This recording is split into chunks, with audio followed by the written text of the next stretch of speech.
Is anybody out there? Good evening, all. Hope you're well. Welcome to the sixth instalment of the Magnificent Seven series. And tonight, will be a bit different. We'll be joined by Max Corso from Italy. An up-and-comer, more than a veteran, so should be something a bit different. Talk about COVID-19, how it's affected Italy, etc., etc. So as soon as Max joins in, give us a wave, and we'll go live. I'm assuming. Come on, Max. Are you there? Is that you, Max the 8? Let's click on him. Pretty sure that's him. No. Stay at that. Come on, where are you, Max? There you go. Let's add you. Incoming, Max. Yo, it's me. All right. Look at you. You got your headset on everything. Can you hear me?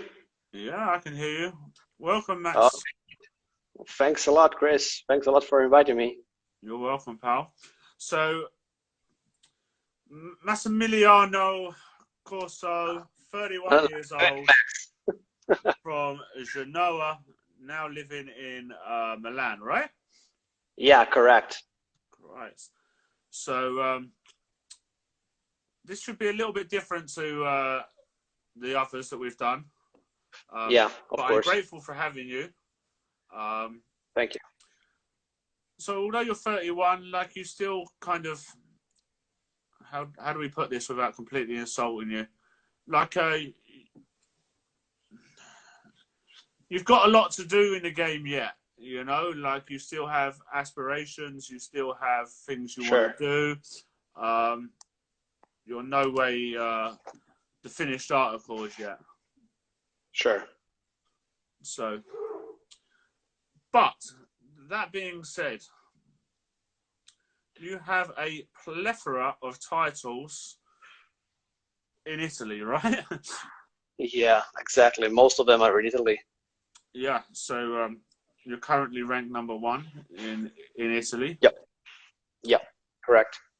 Does that take into account 8-ball, 9-ball, 10-ball, or it's just a 9-ball scene? No, actually, it is all the pool games. So 8-ball, 9-ball, 10-ball, and straight ball.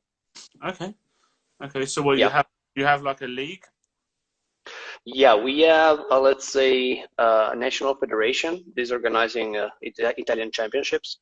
They're organizing 4 different tournaments, and that's all summed. They make a ranking, and then the end of the year, usually in July, we have the finals of the championships that are usually in Rome. This year they've been cancelled due to the COVID, of course. Of course. But they, let's say, the already done tournaments that will be summed to the, let's say, the one of the 2021, let's say, of the next year. But that's generally speaking, it's one tournament for each of the main games. So it's the first stop is in the straight ball that I won this year. Then it's 10-ball, 9-ball, and 8-ball. And then at the finals, you play all the different games and sudden death tournament. Okay. So do you have?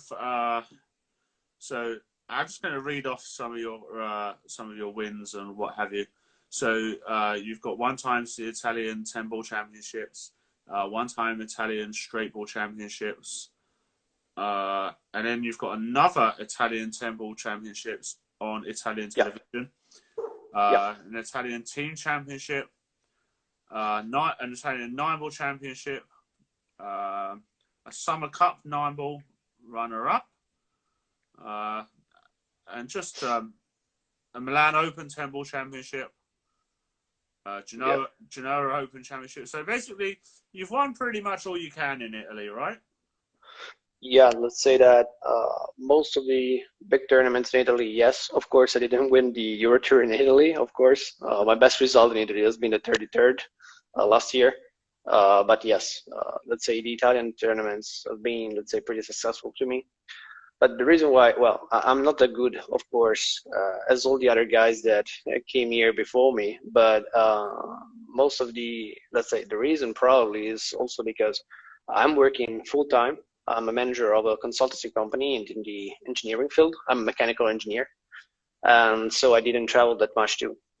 So let's say that in the whole year, I probably play 2 or 3 Euro tours, European Championship, and all the other tournaments are across Italy. So that's why I was.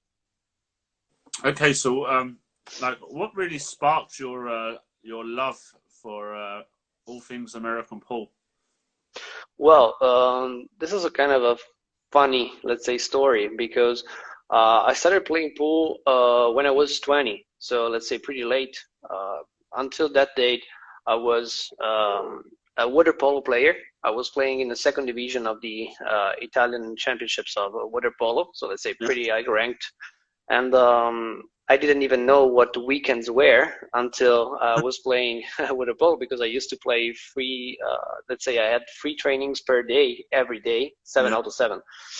So when I decided to stop playing water polo, I say immediately, let's say, how can I say, discovered what weekends were with some of my friends that were going to some pools and playing.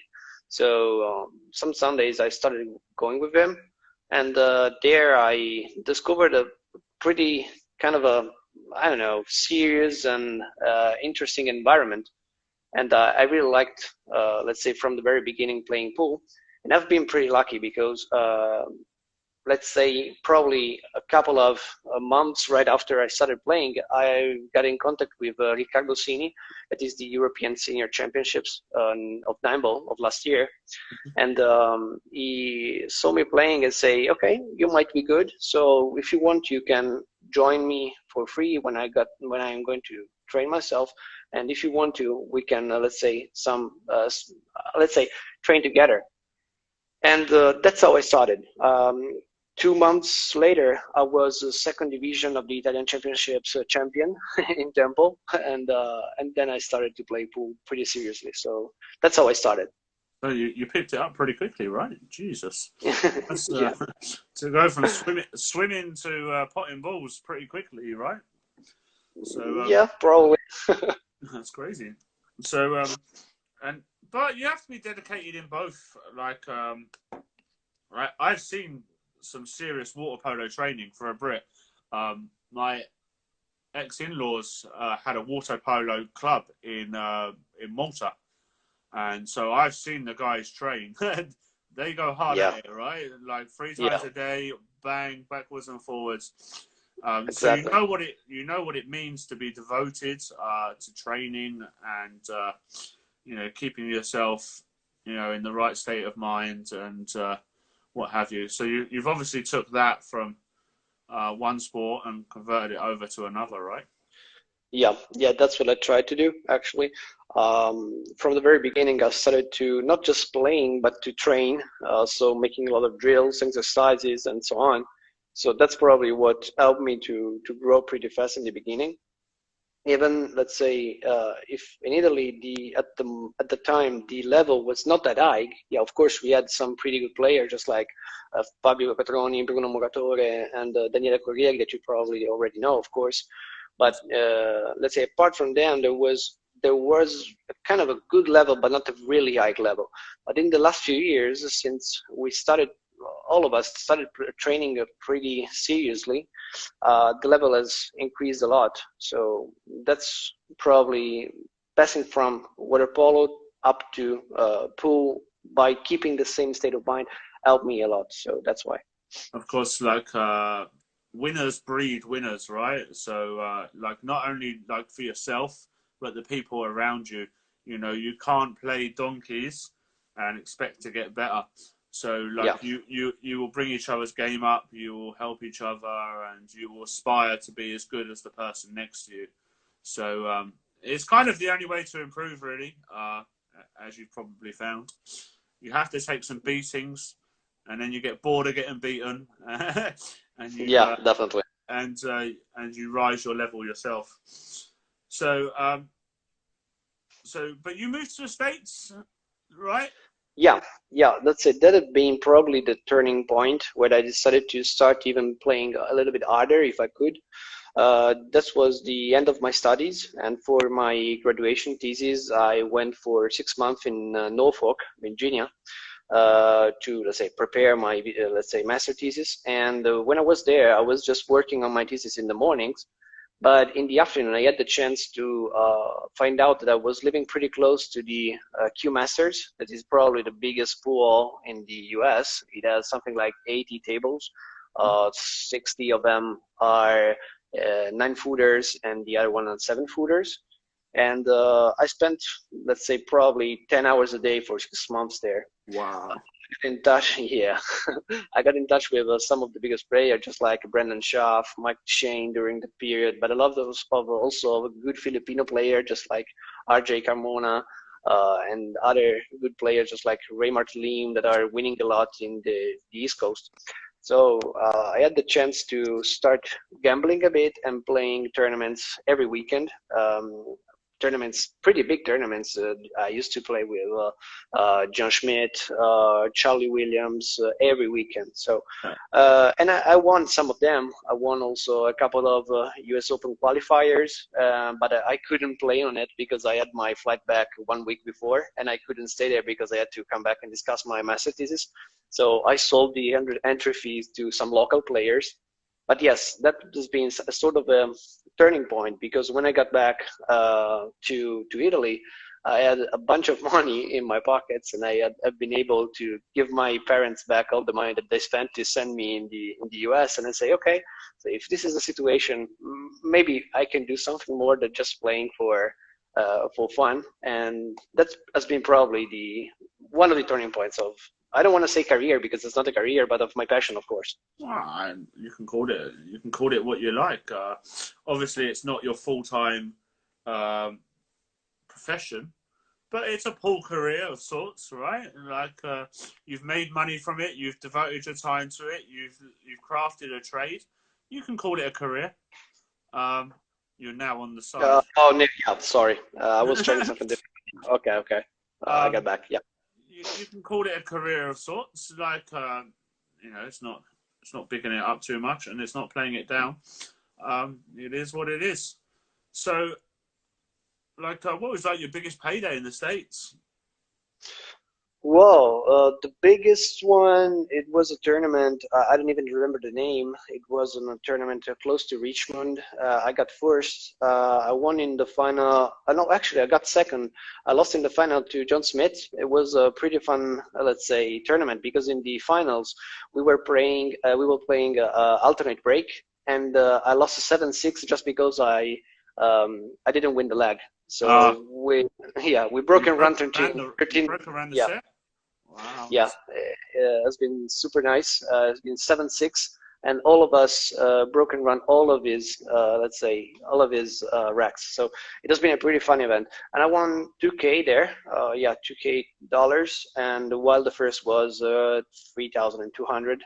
But yeah, that's been probably the biggest one. In terms of tournaments. In terms of cash game, the biggest one has been a 3K match. I was playing a local player. I was spotting him the 7 or the 8. I don't remember.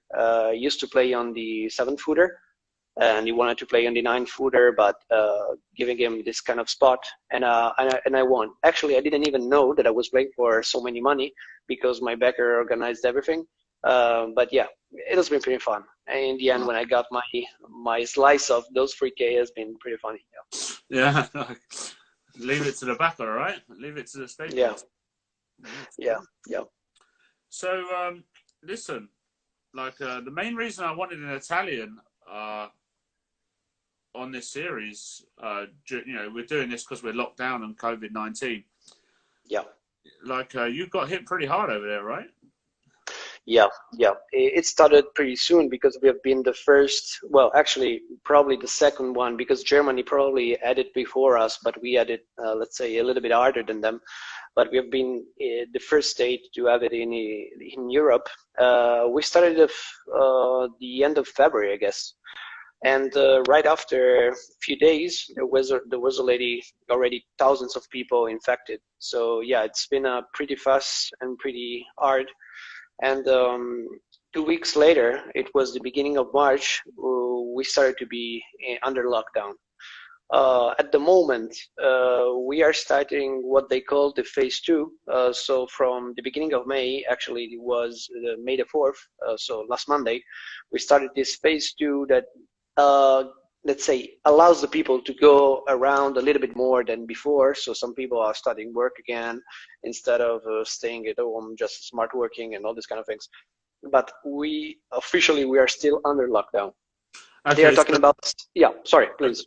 so lockdown in France, does that mean no outdoor exercise and stuff like that? Because here we're still allowed to go out for an hour a day and exercise. No, in the very beginning, we were not allowed to do anything. Actually, the only thing that we were allowed to do was going to the supermarket, but just one person per family, Yeah. so not more, and nothing more. You couldn't go to the office. You couldn't do any kind of sports. You couldn't walk outside. Nothing else except for, let's say, health needs or for emergency or food and supermarkets. So that's it. Everything is still under shutdown here. So I made exception for the supermarkets. Everything is closed. But they are talking about some reopenings from May 18th. So let's say maybe it's going to be a little bit better, but still we have a little bit less than 100,000 infected people at the moment, with a total of 250,000 or something. Mm-hmm. So it's still pretty serious. But of course,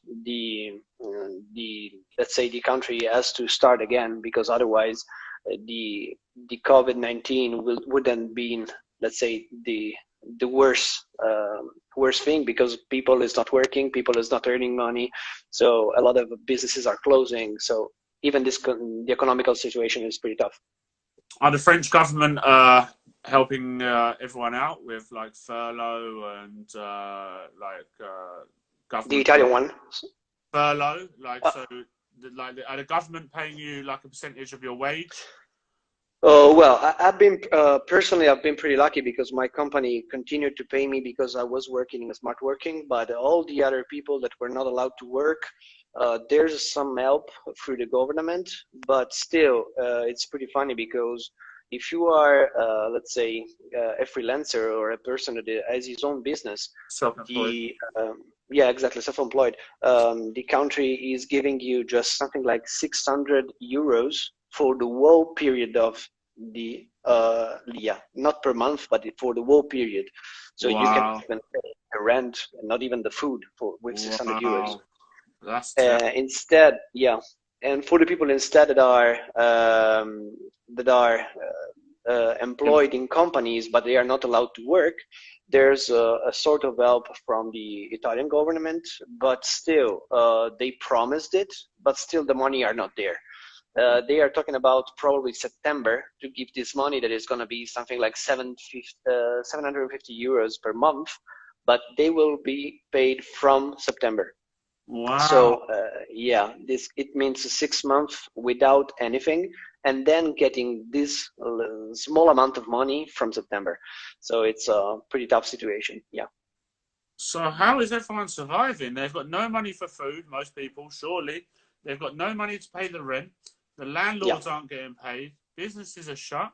Like, what's the mood? What's going on over there? Like, that's crazy. Yeah, it's pretty tough actually, because most of the people, of course, are complaining, and that's the reason why, even if it's a little bit early, they are still thinking about, let's say, reopen something, because otherwise, as I said, the COVID is not the worst thing that is going to happen. So yeah, but unfortunately, that's a very short-sighted short-sighted view.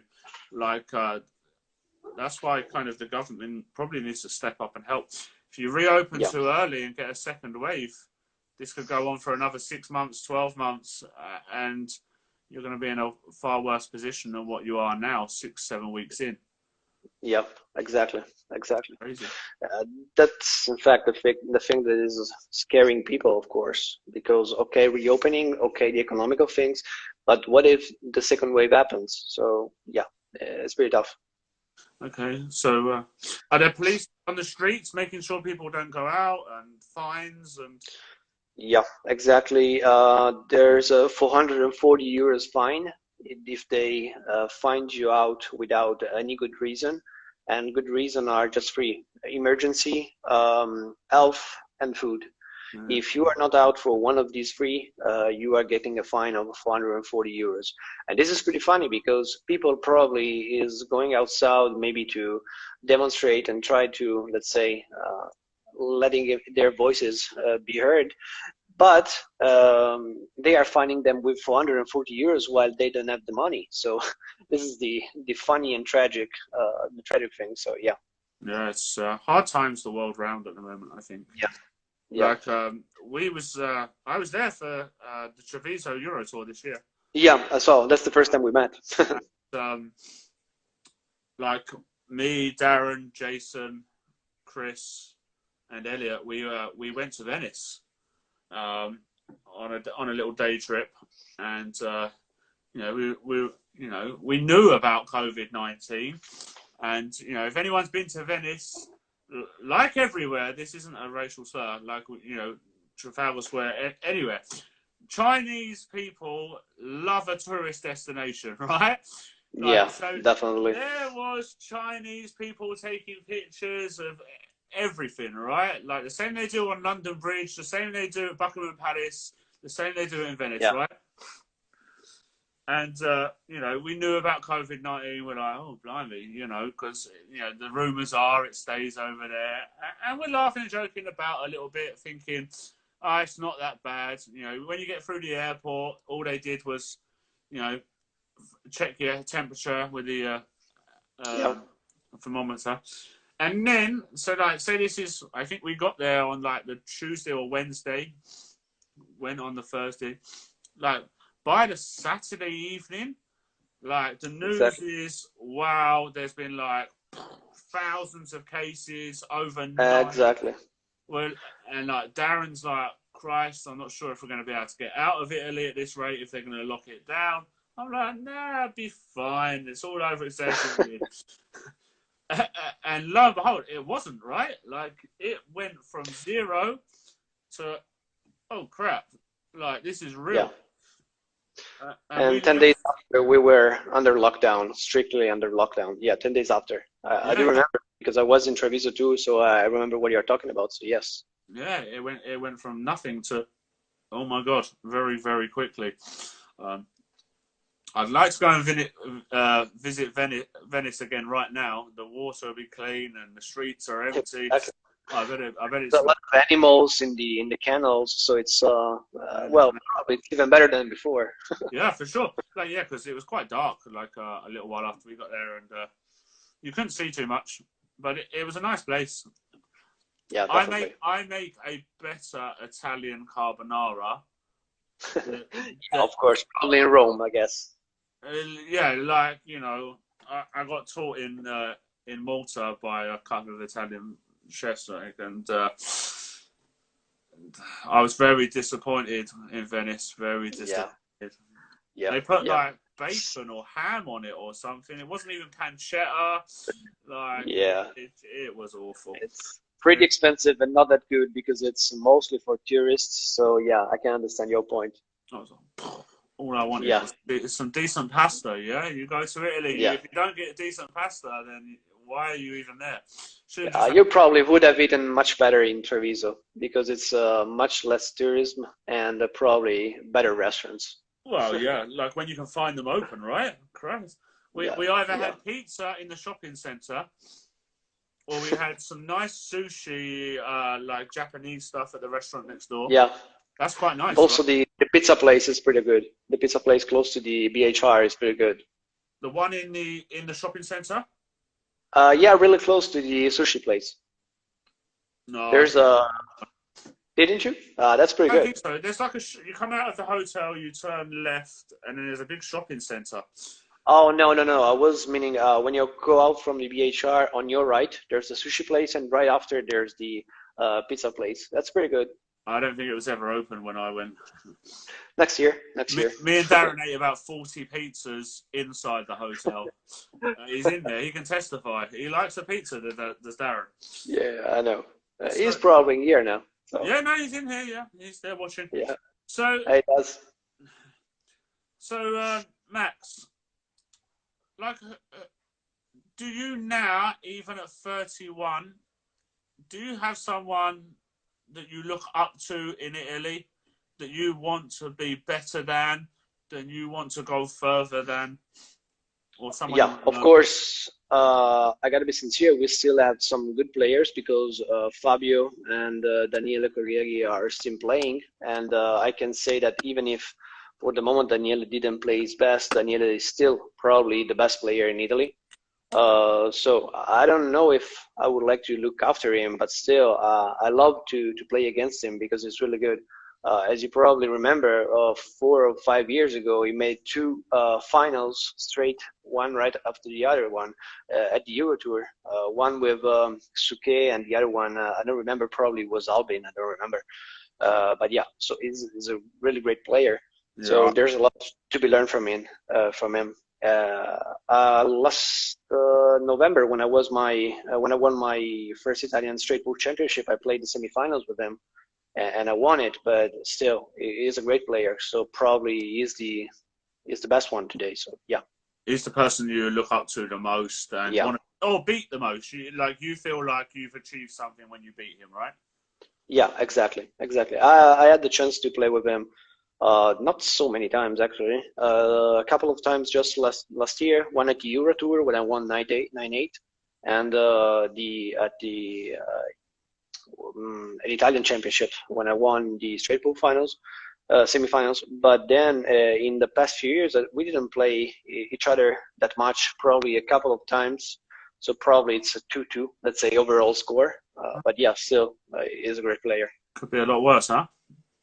Yeah, definitely. So what's your favorite discipline? 8 ball, 9 ball, 10 ball? Do you have a favorite? Oh, that's a nice question. Probably not. I really like probably 9 ball less than the other ones because I find it too easy. It's too much onto the break. Slop. Everybody can. Yeah, exactly. And not just about the slop. I mean, that isn't a pretty easy game. It's all about the break at the high level. I do prefer tough patterns, just like 8 ball, 10 ball, but probably the game I like the most is straight pool, even if I'm not that good, and in Italy it's not that much played. But when I train at home, I just probably play just straight pool and 10 ball and some 8 ball, just because of the patterns and the different solution you can find. While in 9 ball, they are pretty, how can I say, pretty standard, let's say. Yeah, like Darren told me, because obviously I haven't been in American pool that long, and I especially didn't play for that long. I probably only played American pool for about 18 months. But Darren said to me a couple of years ago, he was like, straight pool, if you want to practice and you want to practice on your own, straight pool is probably the game to play. You'll find all the shots, soft touch shots, screw shots, positional shots, caroms, cannons, Exactly. It has the all-round training. And if you play it also kind of seriously, it's pretty nice because maybe you can put yourself under pressure even during your self-trainings, because maybe you are starting making 50, 60, 70, 100 balls, and so probably the heat is starting to, let's say, go up. And so even if you are just training on your own, it puts you under pressure much more than some racks of 9 ball. So yeah, I do prefer it the most. It's like when you're a kid and you kind of first want to make your first century on a lineup at snooker. Exactly. Those last couple of reds are a bit nervy. Like you can put yourself under pressure. If you really want it. So what's your highest run? Straight pool. Well, on straight ball, not that much. I don't remember, but around 100. But as I said, I didn't play that much outside my home and my practice table. I can show you. It's as some pretty small pockets. They are 9 inches, 9 inches and a half. 9 Yeah. inches? Or you mean 3 inches? No. Sorry, 9 centimeters and a half, as you Yeah, can yeah. see in the picture. Yeah, that's tough to So play. yeah, That's it's tough not to that play straight easy ball. to make big runs, but something like around 100 and something. Yeah, something like that. Yeah, I had mine taken down to 4 inches a year or so ago. Uh, Okay. Yeah, this is a 395. Yeah, something like that. So well, yeah, almost the same. and all I wanted to do was really play straight ball and some 9 ball, and I was doing a lot of the drills for pool billiards, Yeah. uh, and it was the most stupid thing I've ever done. Like, why would you do that, knowing that you want to play straight ball and do drills? Like, it's not so bad for playing 9 ball, I suppose, like 4 inches, but it's not great, especially once Yeah, the cloth wears. Like, I actually think exactly. That's what I wanted to say. Yeah, exactly. like it makes it brutal tough. Like Well, the four and a solution that half I four found, and a half inch pockets for straight pull, like four and a quarter and above, between 4 1/4 and 4.5. I think let's say standard pockets, let's say standard pockets. Yeah. yeah. But the solution that I found is not to use the Simonis class. Please don't tell anything to Simonis. But let's say that probably Simonis cloth, after a couple of months at home, they are becoming a little bit too, I don't know. The cue ball doesn't. I don't know what's the English word for it, but it's kind of tough to get some good spin on the cue ball and rotation on the cue ball on the cloth Friction. after You a couple lose of months. friction maybe or something. So what am I using at home? It's a Gorina cloth or a CPBA cloth, and they provide much more friction even after a few months, and it helps the cue ball, and well, not the both the cue ball but also the object ball to fall into the pocket a little bit easier, even if the pockets are smaller. So that's the solution that I found. Okay, well, I use Andy, but I've used Andy for a while. But so I haven't ever tried it. you mentioned the balls falling into the pockets quite easy. They didn't today, Max, did they? The balls No, did not fall into the pocket today. they were not even going close to the pocket, actually. They have to hit the jaw at least to go in, right? Exactly, but they didn't. Well, at the beginning of the match, I was struggling a lot with the break, and I had a lot of clusters, and well, it was 12 ball, of course, but yeah, I had a lot of clusters and not easy solution to open them, No. or at least I was not seeing them, probably because I was not. You didn't have many good solutions, to be honest. Like, it's Yeah, easier for me to see the solutions from way back here than what yeah. it would be for you at the table. You did have some brutal runouts, it must be said. Yeah, and It wasn't all probably your fault. exactly. I got pissed probably kind of immediately, probably right after 3 or 4 racks. I got a kind of pissed because I was seeing my opponent Jim was playing pretty good, but also was making 3, 4 balls each No, rack. he was playing 9 ball, 8 balls. He played Exactly, he played 7 ball exactly. one rack. He got 5 balls. Yeah, I saw it. He made 5 balls on the break. And he didn't even get that rack, I don't think. Yeah, you're right. I You're don't think right. he got that rack, actually. He had the And easiest rack ever and still didn't get out. yeah, but I mean, I was playing most of the time 12 ball, and all of the balls were close together, so the pattern was not were not onto, let's say, on my part, on my side. But then I started breaking a little bit better, and I started to run some racks, but it was too late, of course.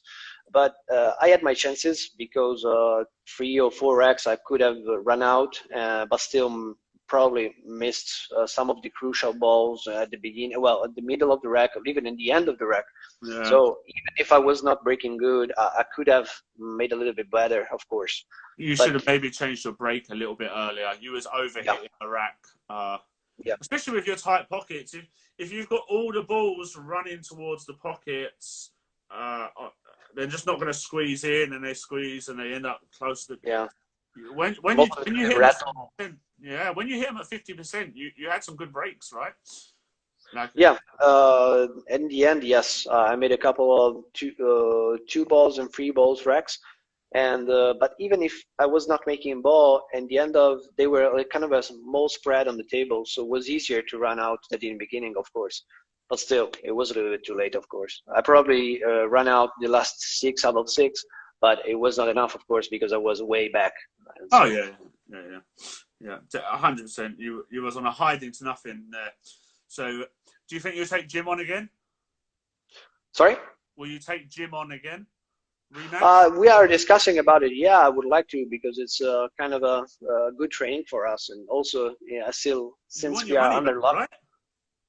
So yeah, I won some money. There was not that much, But 100 you or want it something. back. You can't just give it to him. You need to try and win it back. Yeah, that's what I would like. I would like to, of Yeah, for course. sure. Yeah, we will probably replay. But also, the reason why it's pretty simple. We are still under lockdown, so if Of course. or we play in this way, or we not play at all. Yeah. Oh dear. Bless you. My allergies, my hay fever, it is Yeah, that's the period. That's the like my period. eyes, like Yeah, I oh can my see it. god, everything today, Yeah, just awful. that's the period.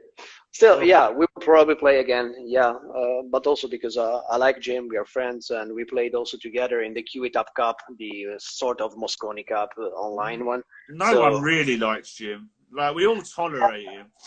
Actually, no. You know what? I really liked Jim once. Okay, just once.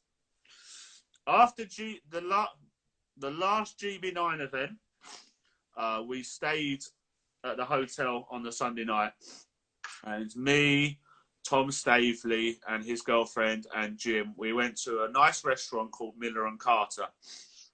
They do a very nice, semi-expensive steaks. Yeah, so like they're not cheap, but they're not expensive.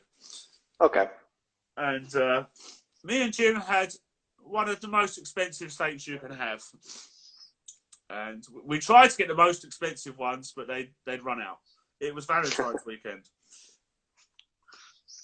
It comes to paying the bill. We're all fat, reaching into our wallets, trying to find our cards. Me and Jim go to hand our cards, and he says, "Do you want to do it?" I said, "Do what?" He was like, "Credit card roulette." I took a look. I took a look at his card. Right, he's got a sparkling gold card. It sparkles. Right, the woman. Right, she's about 19-year-old blonde, pretty young girl. Right, and I've just got a boring green card. I'm thinking, yes, Jim, I want to play. This girl was drawn to this card like a magpie. She went, boom, Jim, I'll take your gold card. Thank you very much. Jim, I love you. It's not true what they say about you. You're a good man. So, no, I don't know it that good, of course, because we started, let's say, messaging each other during the QA Top Cup, the online Mosconi Cup, and we started, let's say, to know each other a little bit better during these days. But of course, I cannot say anything bad for him. So yeah, I like him. He's all right. No, he's good, Jim. I like Jim. Yeah. When he messaged me asking me if I'd like to commentate on your match, obviously I said, yeah, I'll do it for like a couple of €100 at least. And he went, will you do it for me? And I was like, oh, okay, I'll do it for you. Especially as I had you on today as well. It makes sense. Today will go down in history as Max Corso Day in Pigeon Paw Promotions career. This will be Max Corso Day. Thanks a lot. A cash game and an interview.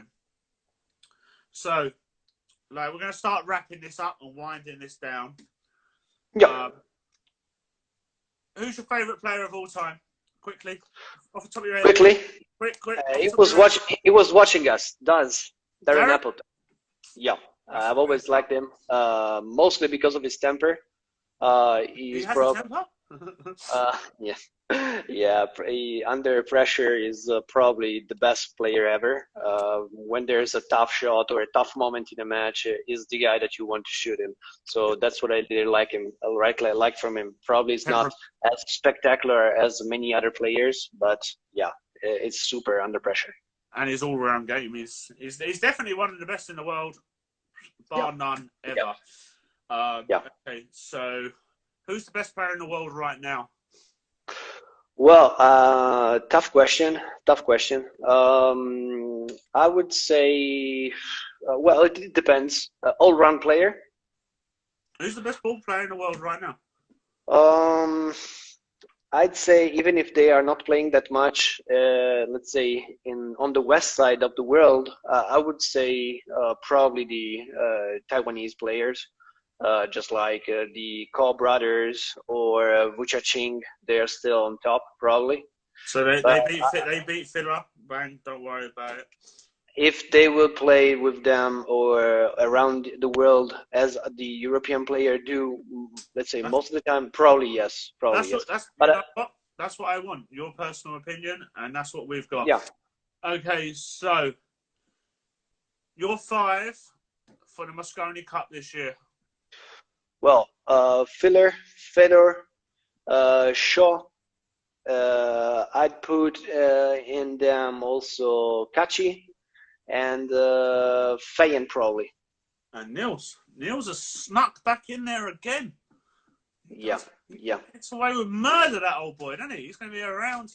He's going to be Yeah, around he's for the always second around. coming, this man. Always super solid and super focused. Always training himself, even if he's one of the world's best.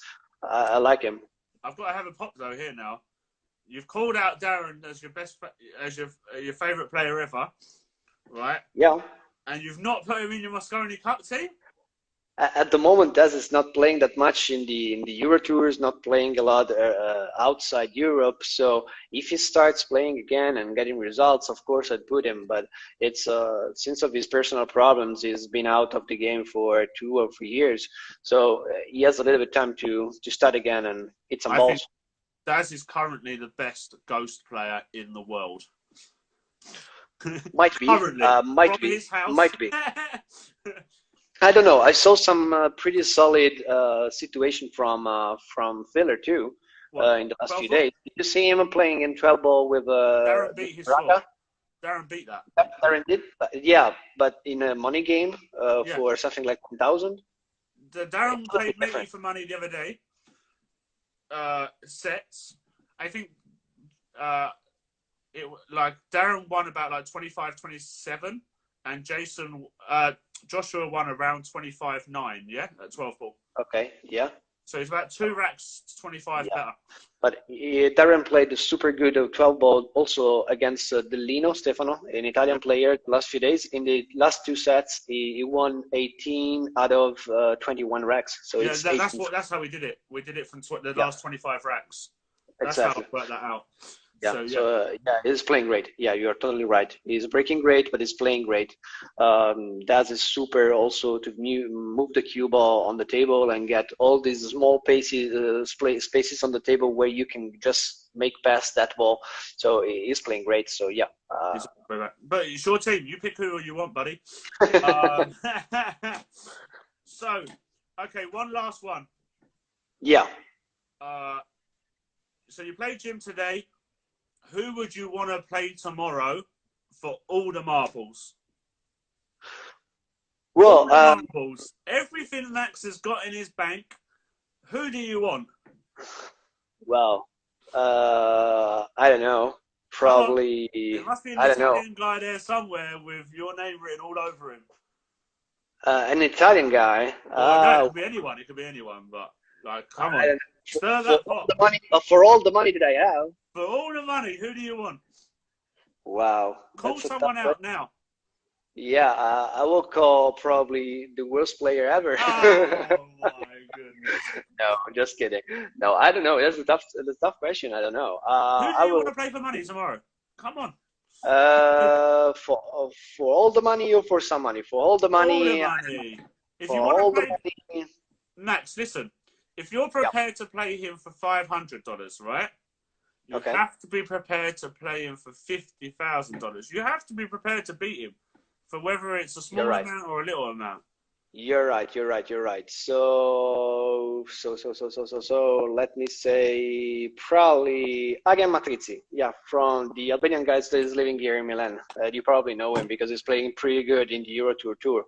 So I'm gonna crop this and send that to him and let him You know can. to get You all can. his money ready. Yeah, we are pretty good friends. We often play. So yeah, why not? Why not? Melissa, you've been called out for all the marbles, brother. Right, Max, I'm going to love you and leave you. It's been a pleasure spending about 5 The hours pleasure is together all today. mine. Yeah, thanks a lot, Chris. Thank you so much. Enjoy the rest of your evening, yeah? Thank you. You too, Chris. Thanks a lot Bad once luck. again. And Cheers, enjoy. pal. Thank you. Cheers, Bye. pal. Thanks. Bye-bye.